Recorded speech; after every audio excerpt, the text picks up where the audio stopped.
Bismillahirrahmanirrahim. Assalamualaikum warahmatullahi wabarakatuh. Baik ya, di pertemuan ke-13 ini, mata kuliah Anatomi Fisiologi Manusia, kita akan belajar mengenai sistem reproduksi pada manusia. Kemudian sebelumnya saya minta maaf ya, karena pembelajarannya ini melalui video pembelajaran, karena kita ini keseringan rapat mungkin untuk pembahasan dorang, dan saya minta doanya ya, semoga teman-teman mahasiswa ini juga memberikan kemudahan, baik itu doanya, dukungan, ataupun hal lainnya, baik itu kepada dosen, prodi, sehingganya ini untuk akreditasi program studi ini berjalan dengan lancar, dan akreditasinya juga bisa menjadi baik sekali ataupun B. Baik ya, saya mulai saja. Di sini ada pertanyaan untuk sistem reproduksi. Ini apa yang ingin kamu ketahui ya mengenai sistem reproduksi pada manusia? Kemudian apa saja sih yang kamu ketahui mengenai sistem reproduksi? Dan pembelajaran sex education ini apa saja yang sudah pernah kamu dapatkan? Untuk definisinya itu, reproduksi itu ada re dan produksi. Re itu menghasilkan kembali, dan reproduksi itu adalah berkembang biak untuk menghasilkan keturunannya supaya tetap lestari. Tujuannya ini sudah jelas, untuk melestarikan jenisnya supaya tidak punah. Reproduksi manusia itu, ini ada 4, ada pria, wanita, kemudian bagaimana mekanismenya, dan juga gangguan pada reproduksi manusia. Kemudian hal-hal yang dipelajari itu sistem reproduksinya, baik itu pria dan wanita itu adalah pada bagian organ reproduksinya, kemudian hormon apa yang berperan untuk terjadinya suatu reproduksi kelancarannya, kemudian terjadinya pembentukan, baik itu pembentukan organ kelamin pria melalui ini spermatogenesis, ataupun organ ini ya, pembentukan dari, oh maaf ya, ini untuk pembentukan dari ini, dari sperma itu pada pria itu melalui spermatogenesis, kemudian pada wanita itu melalui oogenesis untuk pembentukan sel ovum.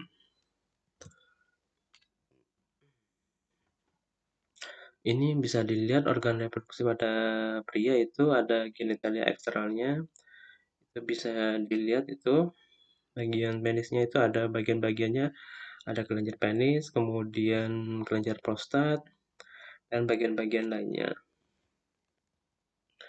Untuk penis ini terdapat uretra ataupun saluran kemih yang dikelilingi oleh jaringan erektil. Ini terdiri dari pembuluh darah dan ujung saraf, kemudian ada skrotum. Ini adalah kantung yang di dalamnya berisi testis. Kemudian ini adalah sistem reproduksi pada pria, ini bisa dilihat itu ada vesikel seminal, kemudian ada bagian kantung, ada bagian prostat, kemudian ada uretra itu untuk menyalurkan saluran kemih, kemudian ada kelenjar penis, dan lainnya.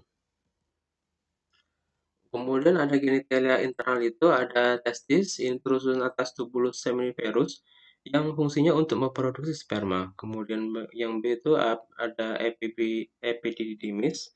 Ini saluran berkelok-kelok yang keluar dari testis dan fungsinya sebagai tempat pematangan dan penyimpangan sperma sementara.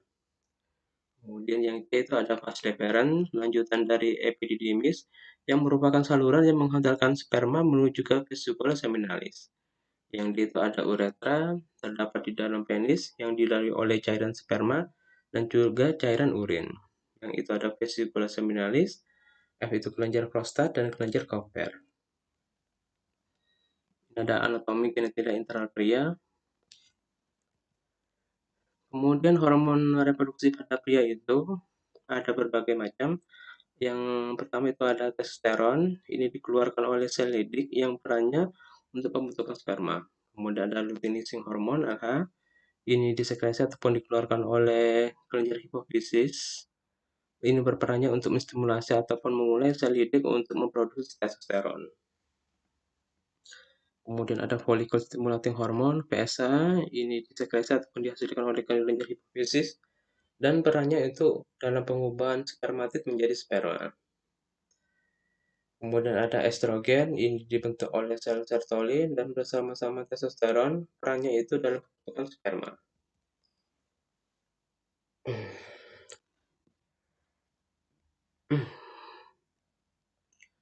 Kemudian spermatogenesis, ini adalah proses pembentukan sperma di dalam testis, dan ini anatomi dari sel sperma.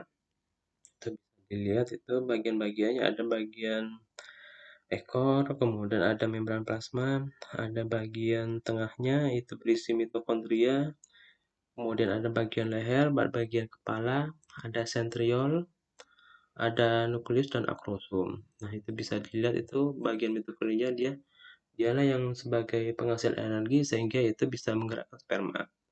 Kemudian juga ada bagian kepala itu yang mengandung kromosom yang fungsinya tentunya jelas itu untuk menghasilkan keturunannya itu berjenis kelamin laki-laki.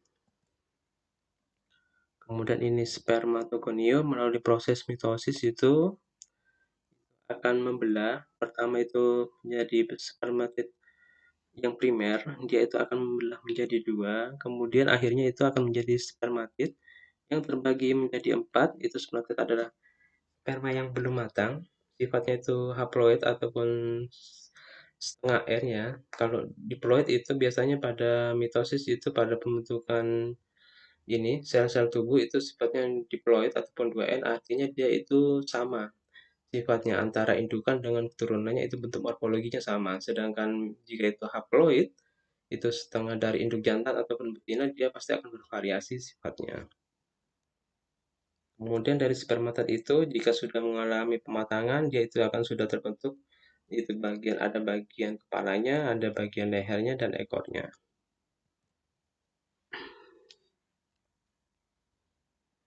Kemudian ini ada tubulus semivirus, ada bagian epididymis, ada testis dan lainnya. Sekarang ke sistem reproduksi wanita itu yang akan dipelajari ada organ reproduksinya, ada hormon reproduksi dan proses pembentukan ovum melalui oogenesis. Ini adalah organ reproduksi wanita, genitial eksternalnya, ada mon pubis, ada klitoris, ada vagina, anus, kemudian pembukaan uretra, labia mayora, dan labia minora.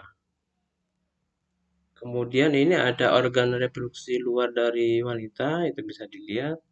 Ada bagian klitoris, ada mon pubis, labium majus, anus perineum, vestibula, labium minus, uretal orifice, dan vaginal orifice. Untuk mon pubis ini adalah daerah yang ditumbuhi rambut, kemudian ada labia minora dan labia mayora. Ini adalah lipatan kulit yang melindungi vagina, kemudian ada bagian klitoris, organ erektil yang homolog dengan penis pada pria karena banyak mengandung pembuluh darah dan ujung saraf. Kemudian ada lubang uretra, itu adalah muara saluran urin. Kemudian lubang vagina itu organ kopulasi untuk pembuahan. Kemudian ada himen itu berupa selaput darah. Kemudian ini genitila dalamnya ataupun organ dalamnya.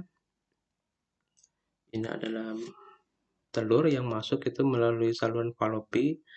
Kemudian ada bagian ovari, ada bagian uterus. Kemudian ada bagian uterin, serviks, dan vagina. Untuk ovarium ini adalah tempat pembentukan ovum berjumlah sepasang di dalam rongga badan. Kemudian ada bagian oviduk, tuba falopi.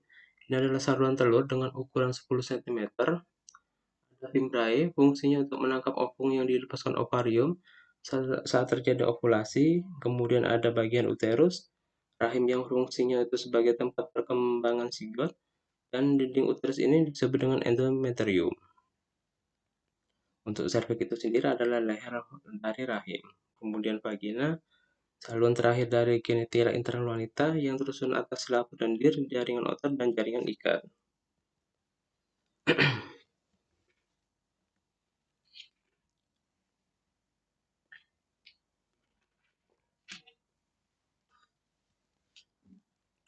Kemudian hormon reproduksi wanita itu ada estrogen dan progesteron. Kedua hormon ini perannya itu dalam penebalan dinding endometrium dan mempengaruhi menstruasi. Kemudian ada follicle stimulating hormone (FSH). Ini dihasilkan oleh kelenjar hipofisis, fungsinya dalam proses pematangan ovum. ada luteinizing hormon. Ini dihasilkan oleh kelenjar hipofisis yang fungsinya merangsang keluarnya ovum dari ovarium untuk terjadinya peristiwa ovulasi. Ini adalah oogenesis, dia adalah proses pembentukan ovum di dalam ovarium dan anatomi ovumnya seperti ini. Bisa dilihat ada bagian nukleus, kemudian ada sel folikel dari korona radiata, kemudian ada bagian sitoplasmanya, ada membran vitalin, kemudian ada zona pellucida.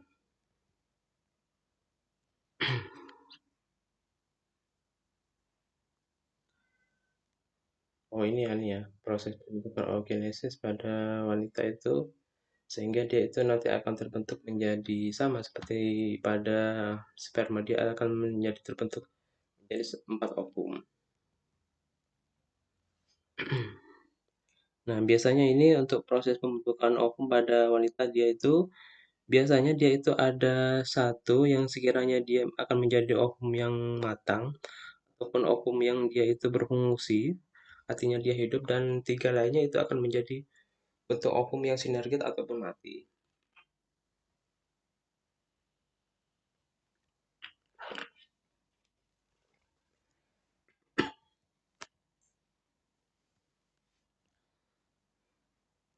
Kemudian mekanisme dalam sistem reproduksi itu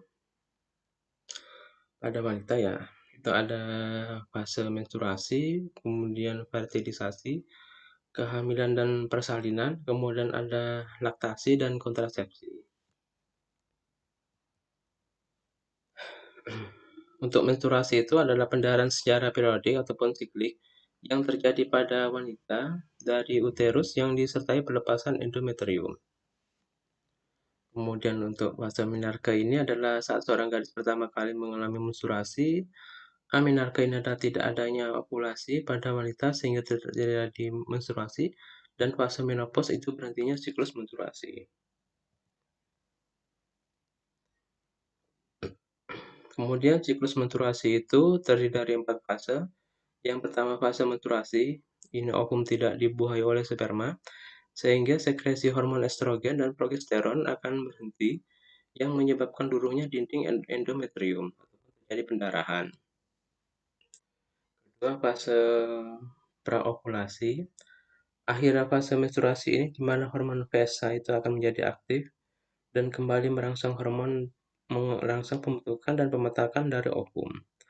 Pada fase ini, hormon estrogen akan kembali aktif dan menyebabkan pertumbuhan pada sel-sel endometrium kembali.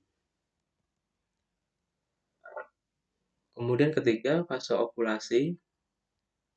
Ini terjadi setelah hari ke-14 setelah menstruasi, hormon estrogen itu akan meningkat, sedangkan hormon VSH itu akan menurun, dan akibatnya sekresi hormon LH ini akan merangsang terjadinya ovulasi, lepasnya ovum dari ovarium menuju ke tuba falopi.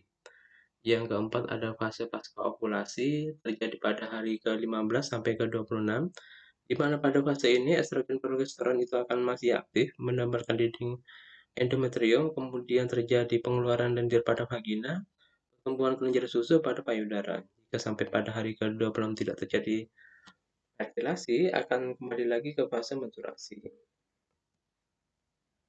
Nah, ini adalah fase-fase siklus dari hari pertama sampai hari ke-28 untuk terjadinya menstruasi.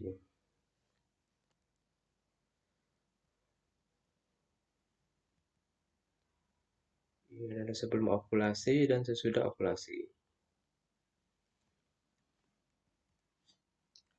Kemudian fertilisasi ataupun pembuahan ini terjadi saat ovum dalam tahap oosit sekunder itu sudah dibuahi oleh sperma.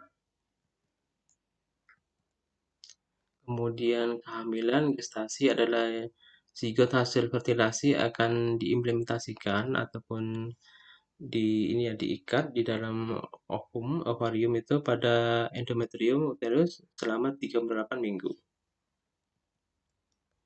Dan ini perkembangan embrio dalam uterus dari hari pertama, kemudian itu akan mengalami perkembangan yang bisa terlihat signifikan itu pada ini sudah 18 bulan sampai 23.